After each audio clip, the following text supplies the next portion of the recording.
It could never happen here, right? I did imagine someone who was heavily armed walking around the campus from room to room. How prepared is UWM for a situation like this? Set. The UWM track team is running circles around their competition. We catch up to some of the fastest Panthers on campus. Hey, that's vandalism. It's okay. It's for charity. We'll explain. All that, plus a trip on a floating classroom. Next on Panthervision.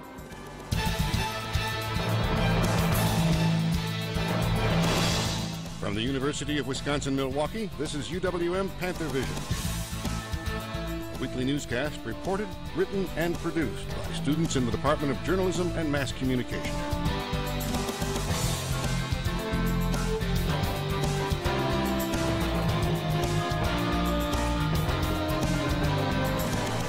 And now, the news. Good evening. Imagine the terror, an active shooter on campus. What would you do? And how would you find out about it in the first place? Perhaps you've never thought about it, but you should.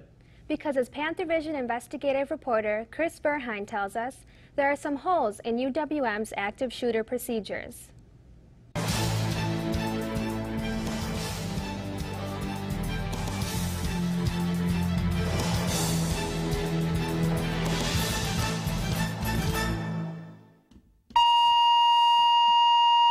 You should be familiar with this sound. Attention please, this is a tornado drill. Please After all, stay calm and you've been proceed hearing it to all your life. shelters. Shelters are located in the basement. But have you ever heard this? Attention. Lockdown drill. You would if you went to MATC, Secure all doors and windows. but not here. UWM has never held an active shooter drill. Virginia Tech, April 16th, 2007. 33 killed, 17 injured. Northern Illinois University, Valentine's Day, 2008. 6 killed. California's Oikos University, April 2nd, 2012. 7 killed. Those things don't happen here, right? This is my class, where the lockdown was. Don't tell that to UWM alum, Christy Clancy. I knew that someone could bust through here, or through there, or upstairs and around. Clancy teaches at Beloit College, a quiet 1,300 student university nestled in a town of 37,000. At 12:36 on Thursday, February 21st, it happened. I teach creative writing. So we were reading a story about a dead body. And so the atmosphere in the room was a little bit tense anyway. A threat of an active shooter. Lockdown. The doors open out into the hallway. And so you couldn't just pull it shut and lock it. They usually lock automatically. But then I didn't know if it locked automatically. And so in order to figure out if it had locked automatically, you'd have to go out in the hallway. And at that point, I was imagining an armed intruder walking from room to room, so I was kind of terrified to do that. But I found my keys and decided maybe the best thing to do is to just try locking the door from the outside with a key and then just pulling it shut and hoping that it worked. And then one of my students, he was really sweet. He wouldn't let me. You know, he was like, I'm going to go out there. You just sit still. And I was like, no, this is my class. I'm going to go. And he was like, no, no. So he eventually just took the keys, and he was very fast. And he just said, we're locked, you know, and handed me the keys. Secure all doors and windows. And that's exactly what you should do. In this training video on the UWM website, national experts say you should lock and barricade the door. Do or anything you don't do. But as in Clancy's case at Beloit, that's easier said than done. You'll note here that Chris Terry is a lecturer at UWM. Today he's teaching in Mitchell Hall. It locks from the inside.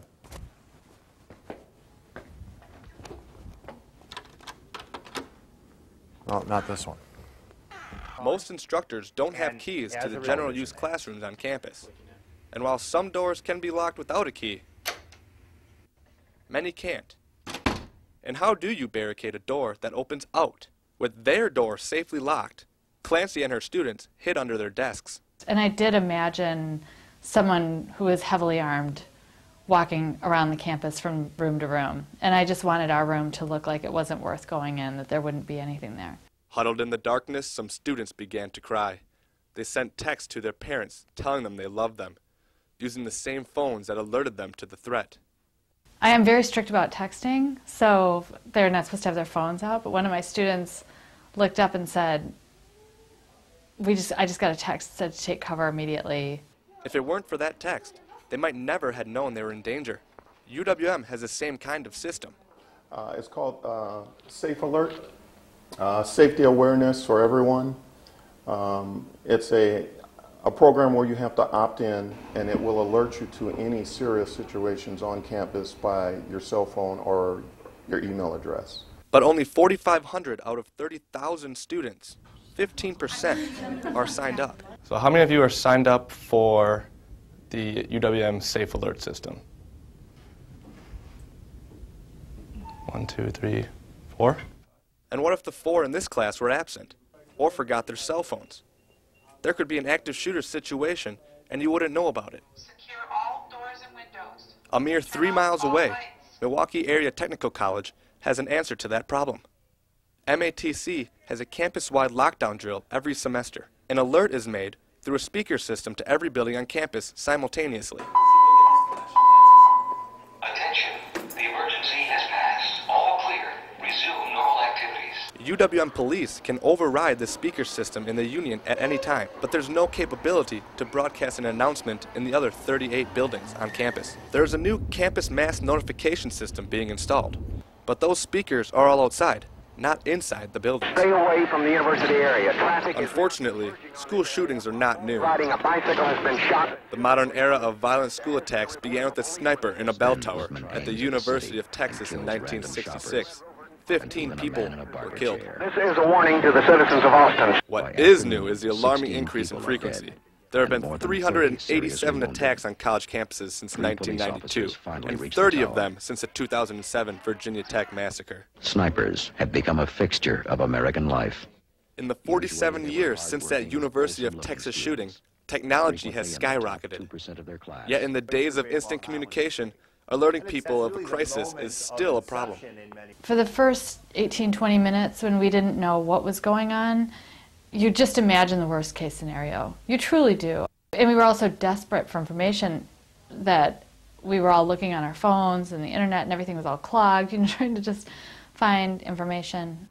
For Clancy and her students, relief came with a follow-up alert saying that the actual threat was a block away from campus. Still on lockdown, students bided their time by playing Pictionary on the chalkboard. The all clear came 2.5 hours later. For the students and Clancy, the lesson was very real that day. I have a 16-year-old daughter who's going to be in college soon, and if she was at the school, I would want the school to take the precautions that the school took. I look at all these students and I think they're somebody's kid, and people want them safe. UWM's Vice Chancellor for University Relations tells us the university is working on some of the issues we raised. Tom Lujak says the outdoor speaker system I told you about is the beginning of a multi-phase plan to improve communication efficiency. That is the first phase of what eventually will be a truly interconnected audio system throughout all the buildings. We're not there yet, but it is something that we are working on, and it will be a while because right now the architecture of a lot of these older buildings is such that it's a real engineering feat. Our hope is in this next year we're going to make some significant progress in terms of moving towards that one button and you're speaking to the masses system. Chris, did Vice Chancellor Lujak say anything about the low participation in the Safe Alert text system? He did. He said that the numbers we got from the police department, which administers the program, he said those numbers were wrong. He said that 8,700 people are signed up for these alerts. How does UWM's participation compare to other state schools? Pretty poorly, actually, at least according to the schools that got back to us on our phone calls. Using the number given to us by the police department, UWM's participation rate is at 15%. Even with the higher figure Lujak gave us on Friday, participation is only at 29%. UW Parkside, on the other hand, is at 65%, and they have a mass speaker system. Both UWM and Parkside use opt-in programs, meaning students have to sign up to receive these alerts. But Platteville and Stevens Point, on the other hand, they have opt-out programs. This means that students are automatically signed up to receive these text alerts, and they need to take action to get out of this program. So we estimate that their participation rate is 95% or higher. Thanks, Chris. Whatever improvements might be made, time is of the essence. Over the past 3 months, 3 colleges in Wisconsin have had lockdown situations. In addition to the Beloit College incident Chris told us about, Carroll University in Waukesha went on lockdown after students saw a man walking with a gun. That incident happened on April 16th and lasted 90 minutes. And 2 days later, a UW lacrosse student entered a classroom with an unloaded shotgun. The incident triggered a brief panic on campus, but the suspect was quickly apprehended. 3 other school security issues are making it the headlines. One is a string of robberies at the downtown MATC campus. We will have more information on that later in the newscast. The cause of a fire at Riverview Residence Hall remains under investigation. More than 400 students were evacuated at 1 in the morning last Monday after a small fire broke out in the second-story men's bathroom. No one was injured, and students were back in their rooms an hour later. Another student government election, another controversy. After receiving numerous complaints, UW administrators have launched an investigation into the latest Student Association election. The investigation focuses on 4 areas, including the actual voting process and all individuals involved in the election process. Most of the winning SA senators ran on the Allied Student Voice ticket, which is the majority party. Their main political opponent, the Party Students for Change, did not appear on the ballots. UWM's Vice Chancellor of Student Affairs says administrators from the UW Whitewater will help with the investigation. And this is the 4th consecutive year there have been questions raised about SA elections. And the problems for the SA don't end there. After a month-long debate between the SA and some sports clubs over funding, the Sports Club Allocation Committee was created. Chancellor Michael Lovell is now ordering the new committee to disband. Lovell says the SA didn't have the authority to create the committee. The controversial UW System Reserve Fund is expected to grow to $1.2 billion by the end of June. System officials have been under a barrage of criticism since the existence of the fund came to light just 2 weeks ago. Governor Walker is threatening to reduce state funding in the upcoming budget, and lawmakers say they are united in forcing the system to freeze tuition. Tuition has increased 5.5% annually in recent years, and as I found out, sentiment about a tuition freeze is strong at UWM as well. UWM sophomore Colton Dunham is a full-time student and is not sold on the idea of excess funds in the university system. If the school system knew about the extra funds that were available and still increased tuition, then I think it may be a problem. Tuition increases are a major issue facing students. 5th-year senior Natalie Kehoe dreads getting her tuition bill. You know, I always have to ask my parents to chip in because it's usually like an extra $1,000, so it's a lot. Colton is the co-editor for the Fringe section of the UWM Post. He is concerned about a lack of funding. I think the school should put a little bit more money towards the UWM Post and also other organizations around campus. Chancellor Lovell sent out an email on April 24th to all students saying that the university does not have a large uncommitted amount of cash balance. About $72 million of the $92 million in balances have already been committed. Vice Chancellor for University Relations, Tom Lujak, has a message for students who question why funds are kept in reserves. For us to then suddenly say, okay, we're going to turn the faucet off and we're going to stop paying those teachers because we don't have as many students would be incredibly unfair. That's what reserves are for. Getting more students to the campus is a high priority for Lujak. Our goal is to limit tuition increase. We believe that the best source of revenue growth is for us to bring more students in the door.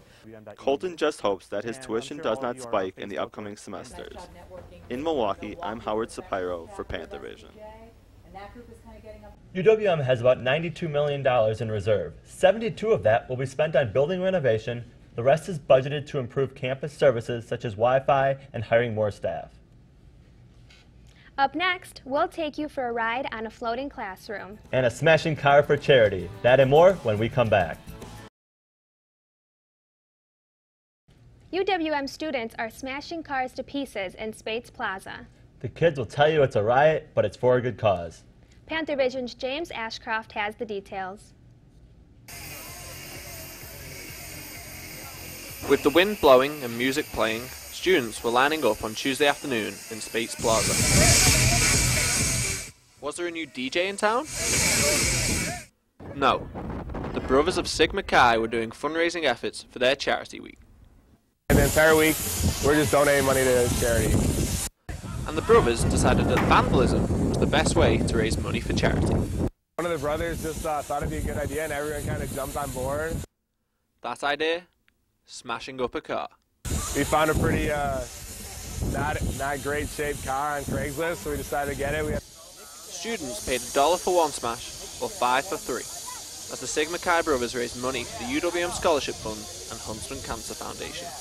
I have no idea. It looks like we're going to raise at least like a couple hundred for charity, so that'd be pretty good, if not more. So.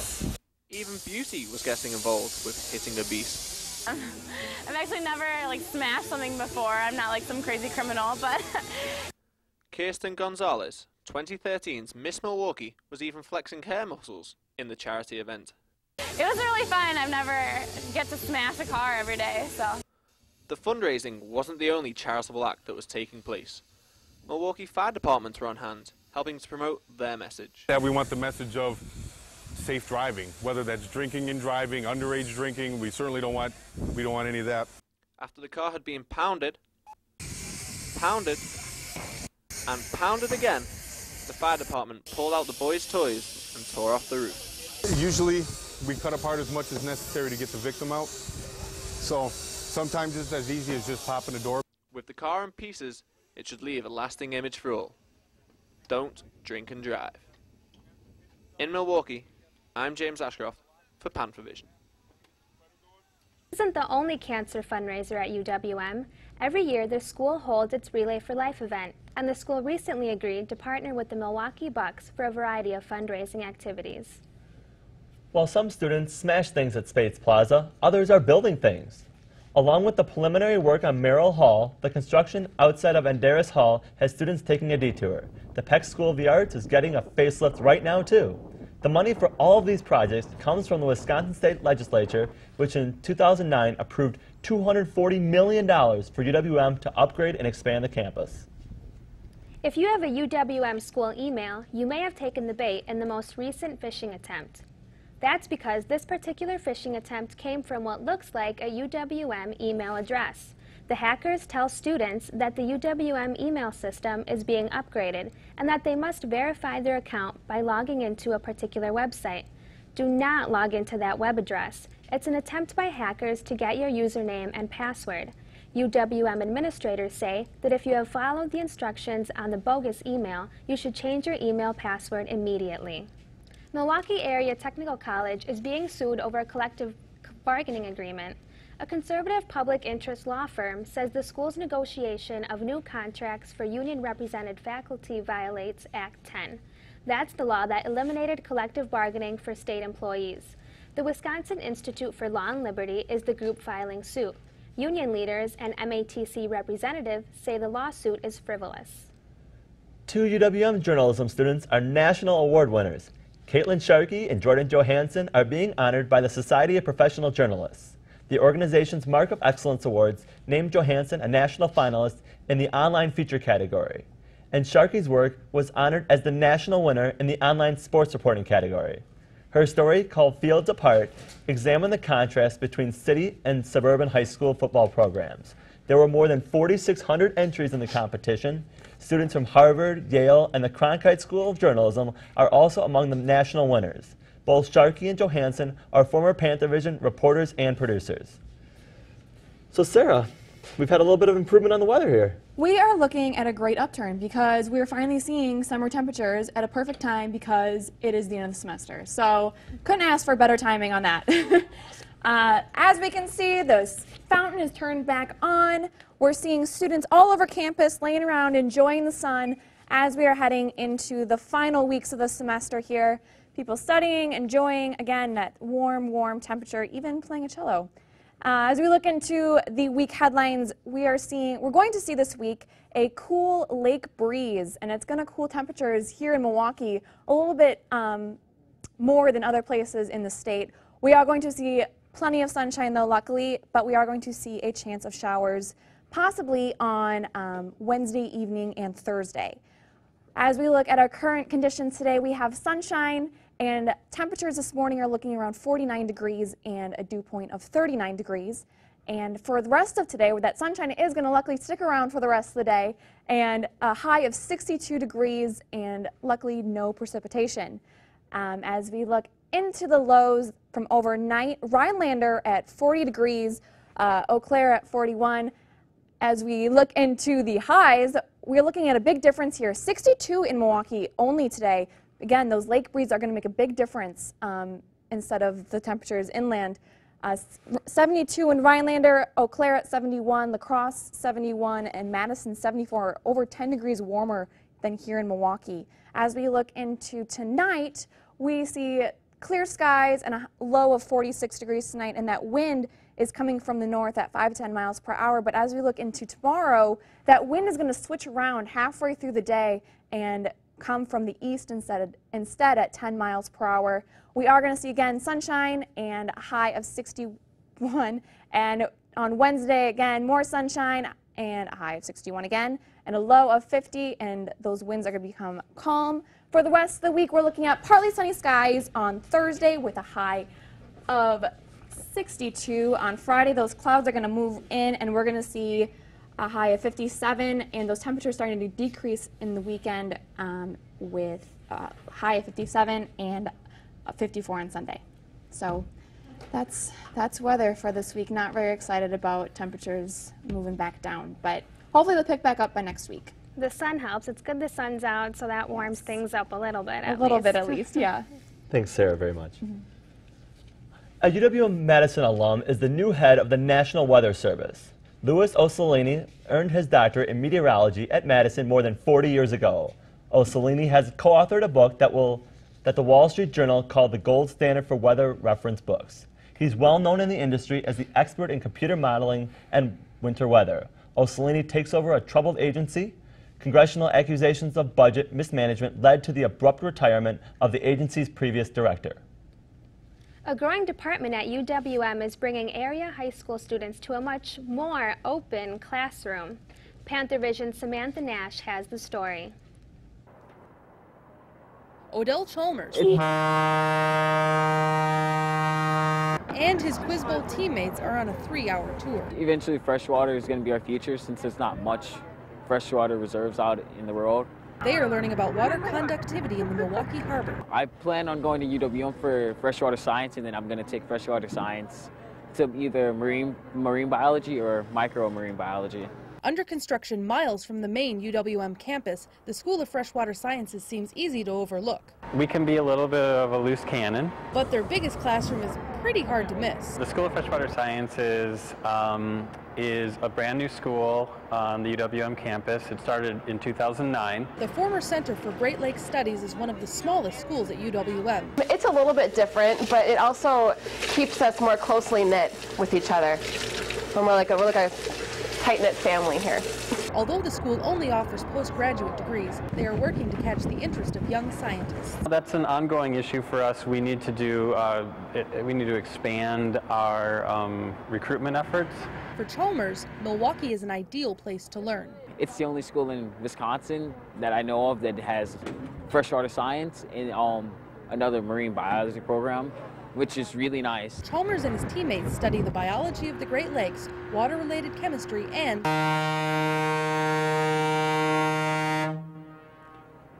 aquaponics is another little project. It's another little project that we do inside of school. In Milwaukee, I'm Samantha Nash for Panthervision. Coming up next, the Panther baseball team finally has some good weather for a home game. And it's the sprint to the finish for UWM's track and field team. All that and more when we return. Finally shines on the Panther baseball team. And a Panther is getting his shot to play in the NFL. Kim Rhyme has the sports scene covered. Kim? Thanks, Blanca. The UWM baseball team is hot and finally playing at home. The team was able to get in all 7 of their scheduled games last week. That in itself is news, given the bad weather the team has had to deal with this season.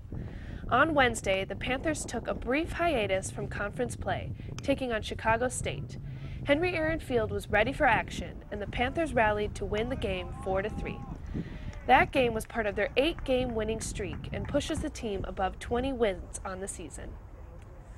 Former UWM basketball player Demetrius Harris is going pro, but he's ditching the basketball shoes, instead lacing up for a pair of football cleats.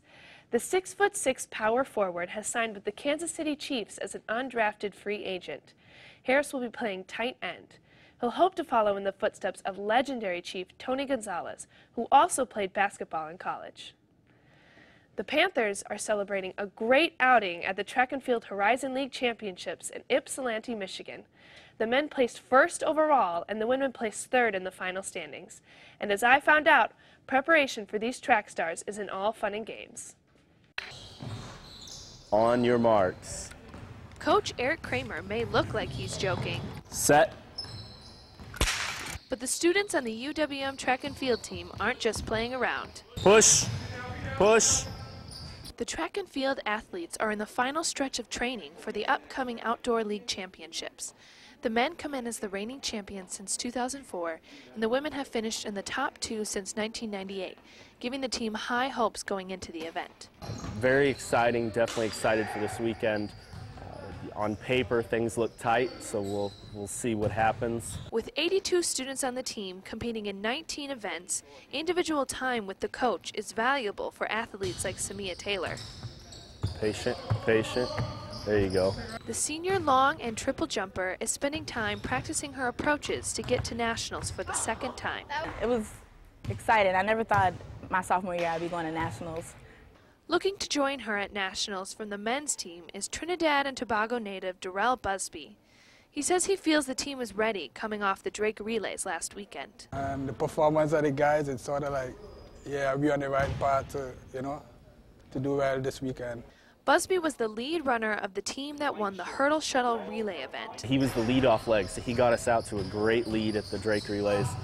With only one event left after the outdoor championships, the 82-member team has a unified goal. Just getting better each week and put up some big marks this weekend. In Milwaukee, I'm Kimberly Rhyme for Panthervision. Well, it's great to hear that the track and field team did so well this weekend. Yeah, great job by the UWM Panther athletes. Yeah, they only have one meet left, and it's the NCAA qualifying meet, so hopefully they do well there too. Great opportunity. Thanks so much. Yep. They say home is where the heart is. For many international students, their hearts are overseas. But every weekend, there is a place close to campus where they can call home. Panthervision's Yu Lin has the story. Mr. and Mrs. Myers opened their house for international students getting together on every Friday night. We open our home on Friday nights. We thought it would be good to have a home where students could come and meet each other. When international students come to a new place, they heartily find their sense of belongings. We found international students are some of the loneliest people that first come to a new city. International students are from UWM, MATC, Marquette, and the Concordia universities. Myers serve free food for students. Brook Church helps us out with food. Pick and Save helps us out with food. And people who know that we do this bring food for us as well. Myers House does not just open in this year. They started to open their house for international students 13 years ago. We started about 12, 13 years ago, and we've had, I think, over 110 countries come through. The idea of opening house for international students came from a Mackay professor's wife. We had a professor at Marquette many years ago, and his wife did the same kind of thing on the other side of campus for many years. His wife died, and they had to drop the program. And so it maybe went 8, 9 years without anything, and then we just felt, having been exposed to that program. Students can make friends and have entertainment at Myers House. Now we're having a ping pong tournament. Ah. So if you want, yes. One game. People chat and exchange cultures after dinner until 10 o'clock. In Milwaukee, I'm Yu Lin for Panthervision. Spring fever is in the air as hundreds of volunteers take to the streets of Milwaukee. As Panthervision's Robert White reports, it's all in good nature. There's no sleeping in for Jennifer Duell this Saturday morning. She and hundreds of other Milwaukee residents hit the streets, hungry to make a difference in the community. You see these problems out here and to actually take action and do something about them. The UWM Hunger Cleanup is part of a national day of service aimed to provide a little spring cleaning to the neighboring areas. This weekend is part of a national service day called Global Youth Service Day. You see students out here cleaning up, and long-term residents know that students care about where they're living. Another volunteer, Kent Hoffman, who is in town overseeing the Triangle Fraternity, was happy to help out. This is going to be nice and gooey. We've been volunteering, I'd say, since the chapter was founded back in the 1960s. It's part of what we do each semester. We get out into the streets, help the community. Nikki Glazer, the event organizer, was pleased by the early morning excitement. So we want them to have fun and enjoy the nice weather and have some music that pumps them up. But cleaning up the neighborhood was only one part of the event.